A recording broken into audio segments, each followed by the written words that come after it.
आज के वीडियो में हम जानेंगे कि साल 2024 में जितिया का व्रत कब रखा जाएगा।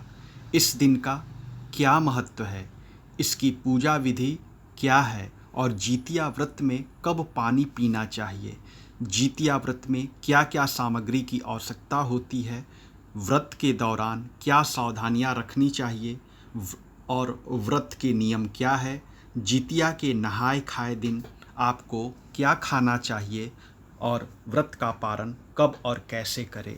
तो आज के वीडियो में आपको जितिया व्रत से संबंधित जानकारी दी जाएगी, लेकिन इससे पहले मेरे प्यारे दर्शकों इस वीडियो को लाइक ज़रूर कर दे और ज्योतिष विद राय साहब चैनल को सब्सक्राइब करके बेल आइकन का बटन अवश्य ही दबा दे। देखिए, सबसे पहले आप सभी को जीवित पुत्रिका व्रत की हार्दिक शुभकामनाएं। इस व्रत को मुख्यतः बिहार, झारखंड, उत्तर प्रदेश और पश्चिम बंगाल जैसे अनेक राज्यों में रखा जाता है। इसे कई जगह जितिया व्रत के नाम से भी जाना जाता है। इस दिन भगवान सूर्य का पूजन किया जाता है। माताएं अपने बच्चों की लंबी उम्र, सुख समृद्धि और उन्नत जीवन के लिए निर्जला व्रत रखती हैं। वहीं कई महिलाएं संतान प्राप्ति की कामना से भी जितिया व्रत रखती हैं। इस व्रत को बहुत ही फलदायी माना गया है और यह छठ पर्व की तरह बहुत ही कठिन होता है। इस व्रत के दौरान महिलाएं 24 घंटे तक निर्जला व्रत रखती हैं और फिर अगले दिन सूर्य देव को जल अर्पित करने के बाद ही व्रत का पारण करती हैं। जितिया में जीमूत वाहन भगवान की पूजा प्रदोष काल में की जाती है। पौराणिक मान्यता है कि इस व्रत को जो भी माँ करती हैं उसे कभी भी अपने संतान के वियोग का सामना नहीं करना पड़ता है। उनकी संतान को लंबी उम्र और जीवन भर किसी भी दुख और तकलीफ से सुरक्षा मिलती है। इस दिन गंधर्व राजकुमार जीमूत वाहन जी की पूजा की जाती है।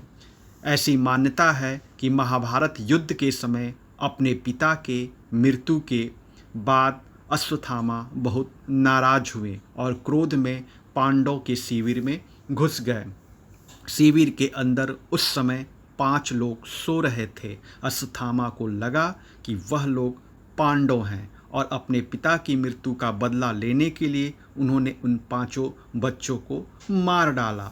दरअसल वो द्रौपदी की 5 संतानें थीं। इस बात की सूचना जब अर्जुन को मिली तो उन्होंने अश्वत्थामा को बंदी बनाकर उनकी दिव्य मणि छीन ली और अब अश्वत्थामा को और क्रोध आ गया। उन्होंने बदला लेने के लिए अभिमन्यु की पत्नी उत्तरा के गर्भ में पल रहे बच्चे को गर्भ में ही नष्ट कर डाला। भगवान श्री कृष्ण ने तब अपने सभी पुण्य का फल उत्तरा की उस अजन्मी संतान को देकर उसे फिर से जीवित कर दिया। मरकर पुनः जीवित होने के कारण उस बच्चे का नाम जीवित पुत्रिका रखा गया।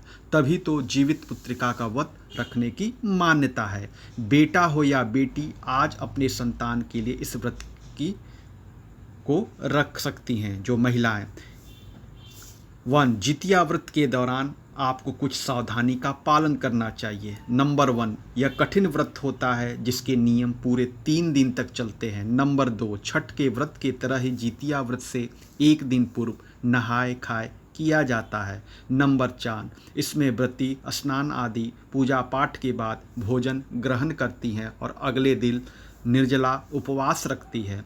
नंबर 4, इसीलिए नियम के तहत नहाय खाए के दिन भूलकर भी लहसुन, प्याज, मांसाहार या तामसिक भोजन नहीं करना चाहिए। नंबर 5, जितिया का व्रत अपने आरंभ कर दिया है तो उसे हर साल रखना चाहिए। नंबर 6, इस व्रत को बीच में नहीं छोड़ना चाहिए। नंबर 7, मान्यता है कि पहले सास इस व्रत को करती हैं, उसके बाद घर की बहू द्वारा यह व्रत किया जाता है। नंबर 8, जितिया व्रत के दौरान जल के एक बूंद को भी ग्रहण न करें।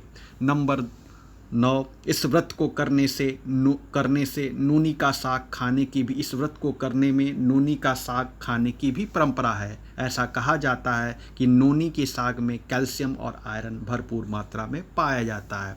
नंबर 10, व्रत के अगले दिन पूजा करने के बाद ही आपको पारण करना चाहिए। इस दिन जीवित पुत्र का व्रत कथा जरूर सुने। कथा के बिना व्रत पूर्ण नहीं माना जाता। इस दिन कुश से बनी गंधर्व राजकुमार जीत मुतवाहन की मूर्ति का प्रयोग करना चाहिए। संतान की दीर्घायु व सुखी जीवन के लिए की जाने वाली जितिया व्रत वाले दिन में जितिया वाली लॉकेट बहुत ज़्यादा महत्व रखती है। इस दिन महिलाएं लाल या पीले रंग की धागा अपने गले में धारण करती हैं। जीत मुतवाहन भगवान की पूजा में सरसों का तेल व खल चढ़ाया जाता है और व्रत के पारण के बाद तेल बच्चों के शरीर पर लगाया जाता है या सिर पर लगाया जाता है। माना जाता है कि यह भगवान का आशीर्वाद होता है। जितिया व्रत के दौरान कौन कौन से पूजा सामग्री का प्रयोग किया जाता है? नंबर 1, गाय के गोबर से चील व सियारन बनाकर उनकी पूजा करने का भी विशेष महत्व है। नंबर 2, व्रत के दौरान तैयार की गई पूजा की थाली में सभी जरूरी चीज़ों का होना आवश्यक है। आए हम बता रहे हैं आपकी उस पूजा की थाली में क्या क्या होना चाहिए। ए, अक्षत। नंबर 1 अक्षत। नंबर 2 चावल। नंबर 3 पेड़ा। नंबर 4 दुर्वा की माला। नंबर 5 पान। नंबर 6 लौंग। नंबर 7 इलायची। नंबर 8 सुपारी। नंबर 9 श्रृंगार का सामान। नंबर 10 सिंदूर। नंबर 11 फूल। नंबर 12 गांठ की धागा। नंबर 13 कुशा से बना जी मुतवाहन की मूर्ति। नंबर 14 धूप दीप। नंबर 15 मिठाई। नंबर 16 फल। नंबर 17 बांस के पत्ते। नंबर 18 सरसों का तेल और नंबर 19 खली होना अनिवार्य है।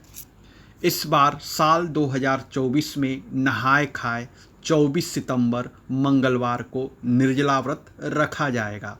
25 सितंबर बुधवार को और जितिया व्रत का पारण 26 सितंबर गुरुवार के दिन किया जाएगा।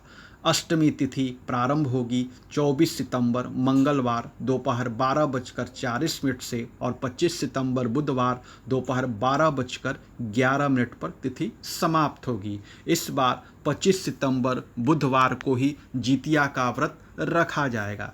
जितिया व्रत का पूजा का शुभ मुहूर्त 25 सितंबर बुधवार को, जो कि सुबह की पूजा का शुभ मुहूर्त होगा।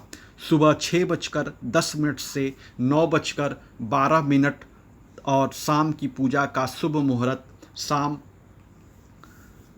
7:26 तक रहेगा। नवमी तिथि प्रारंभ होगी 25 सितंबर बुधवार दोपहर 12:12 से और 26 सितंबर गुरुवार दोपहर 12:25 पर तिथि समाप्त होगी। इसी दिन सूर्योदय सुबह 6:20 पर होगा। व्रत का पारण आपको 26 सितंबर को करना है। तो ये है आज की वीडियो। उम्मीद है कि आपको पसंद आएगी। इतने देर तक आप हमारे इस चैनल पर बने रहे, इसके लिए आपको बहुत बहुत धन्यवाद। साथ ही जितिया व्रत की आप सभी महिलाओं को बहुत बहुत हार्दिक शुभकामनाएं।